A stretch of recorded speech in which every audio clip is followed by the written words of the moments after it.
I think now we talked about playing that scary game, Phobia or Physobia or I Am Scared Zobia, whatever it is, with the rest of the AEW people as well.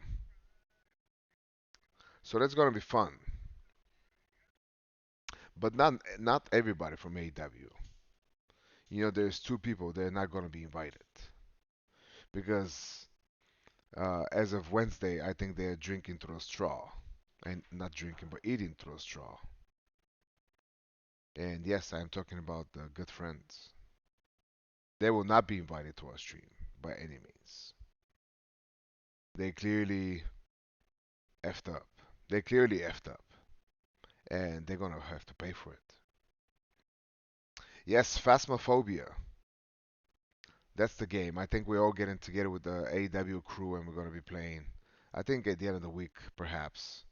But you all have to stay tuned and find out because I am not sure what day we're gonna do it. But I heard it's really scary, and I don't like scary stuff. And it's gonna be either really fun for y'all, or I'm just gonna play a game and a half, and I'll be out. Maybe we'll bet how long would I last in the game. Maybe that's gonna be a good, not bet, but that's gonna be a good poll, so we can practice voting. Because this is what we do also on our channel. We practice voting. Redman, what's up, man?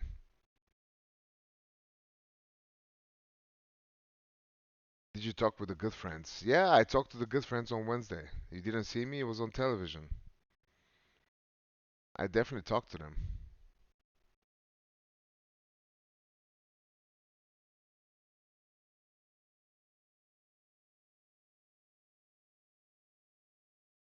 Yeah, definitely. Definitely. I definitely talked to them. Yeah, and it's not, and that's the thing, man. And you know, a lot of people here like talking about, oh, it's a freaking video game. That's so stupid. But no. Well, first of all, yes, it is a video game, and that means a lot because I do love video games. But two, that was a present. It was a wedding present for my best friend, my best man. Well, I'm his best man. For the groom, for Kip. And that's why it's so upsetting. And first of all, you see what the audience is. They have a couple of rows right by the ring. Then there's a whole bunch of space. And then there is the arcade. So we already foreseen the danger. We have foreseen the danger of, being professional wrestlers. Sometimes they get crazy and they don't follow the rules, and they go outside and they don't care about anybody else. I get that. So I've done this. I get it because I've done this before. I've gotten outside of the ring and I've gotten to beat people in the crowd and all that. We get carried away sometimes. So me being a veteran and professional, I say, hey, let's just put the machine way further back. Let's just put it way further back, right in the corner where there's no danger whatsoever. Because by the time they get, to the first row, the second row, and there's got to be like a security, there's got to be 100% somebody's going to be able to stop the fight by then. And if I was there, that would have never happened. Let's just be honest. And the next thing you know, I that's why I was so shocked because I was sure that nothing would happen. I was sure nothing would happen. And I'm backstage because we have a match following up, and I wanted to warm up. I was doing my warm ups. Kip was already feeling good. He wanted to get one quick game before the match, which is cool, no big deal, whatever. I have a different tradition. I like, getting the bands and start getting some blood in my muscles, trying to do some squats, clear my lungs and run around. I have my own traditions as warming up. Kip has his, whatever. To each his own. Next thing you know, there's Penelope like running faster than the Flash, just running, telling me that they broke Alan. And from the beginning, I couldn't even understand. Like I'm like Alan, like Alan Jones, AJ. No, Alan. They broke Alan the arcade, and I was like, no way. No way. Somebody would break the arcade on the second day that we've had it after we foreseen, after we put it so far back. No way. I thought it was some kind of a joke. So there, it wasn't. I ran as fast as I could. I barely made that turn. There she is pulling me out. I didn't even look. I kind of like took it as it is what it is. I didn't even look. I just took her words and just went. My first initial reaction was beat up the guys and then get some answers later. Was it right to do that? Well, I don't know. Maybe it wasn't, but it is what it is, man. Beat him up, and next thing I found out, I see the brains. I see the brains of Alan. The brains, the CPU, the controllers are in my hands. In my hands. Like somebody ripped up his spine and brought up right there to the ring. What's up with that?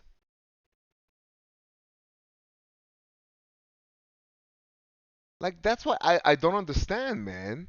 Like have some freaking respect. I don't know. Was it on purpose? Was it actually accidental? I don't know. And I don't think it was the right time for me to ask questions there and there. So, my first initial reaction, beat the kids up. Beat them up. Maybe they'll learn their lessons. But then, I saw the brains. I thought, okay, they knocked it over. That was it. That was their beatdown. That was my initial reaction. Like step by step, beat him up because clearly, if somebody hits my machine, I'll beat him up. I beat him up. Next thing you know is Kip is giving me the brains, and that's why I was, oh no, no, no. Now, now somebody's gonna get got.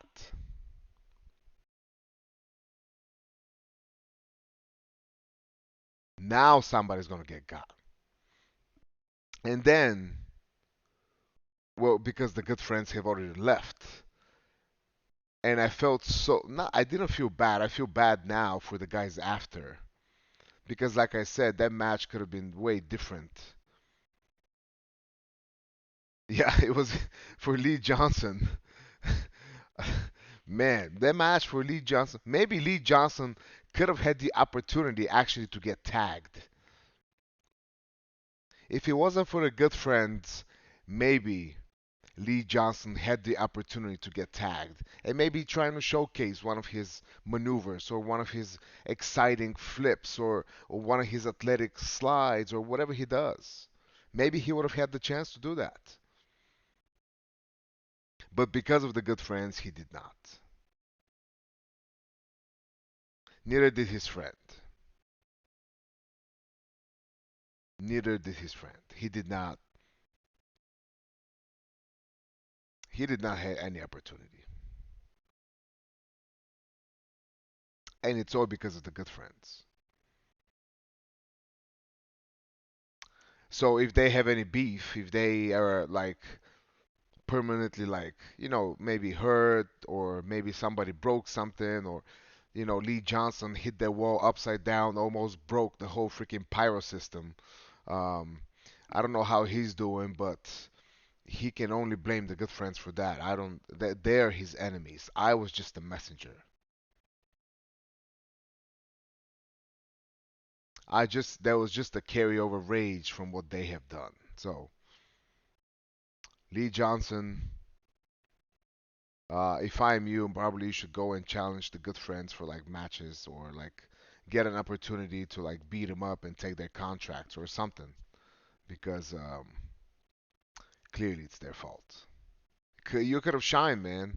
I've seen your stuff before, Lee Johnson. I've seen Lee Johnson stuff before. I scout my people. I see Lee Johnson. He's high on the. There's a lot of people that are high on him. He's done some cool stuff. Lee Johnson couldn't shine that day. Lee Johnson's shine was a wall upside down, almost breaking the pyro system. Lee Johnson, you can only blame the good friends. But anyways, yeah.